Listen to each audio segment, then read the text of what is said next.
আসসালামু আলাইকুম। তোমরা এখানে কি করছো? ছাগল জবাই হয়েছে না? আচ্ছা, এটা তোমরা খাবে। আচ্ছা, যাই হোক, ছাগল জবাই করেছে কে? হুজুরে। আচ্ছা, ছাগল জবাই করার কোনো দোয়া আছে না নাই? আচ্ছা, তোমাদেরকে যদি কাউকে প্রশ্ন করি যে ছাগল অথবা কোনো কিছু কিভাবে জবাই করলে হালাল হয়, কি বলে জবাই করতে হয়, তোমরা কি পারবে?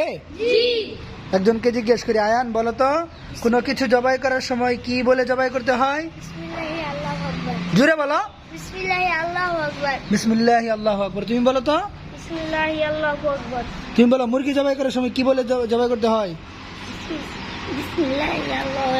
হ্যাঁ, যে কোনো কিছু জবাই করতে হলে আল্লাহর নামে করতে হয়। আল্লাহর নামে করে তখন সেটা হালাল হয়, ঠিক না?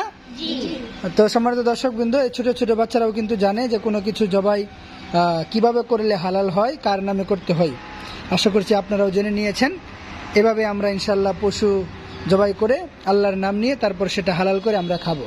ধন্যবাদ সবাইকে। আসসালামু আলাইকুম রহমতুল্লাহ।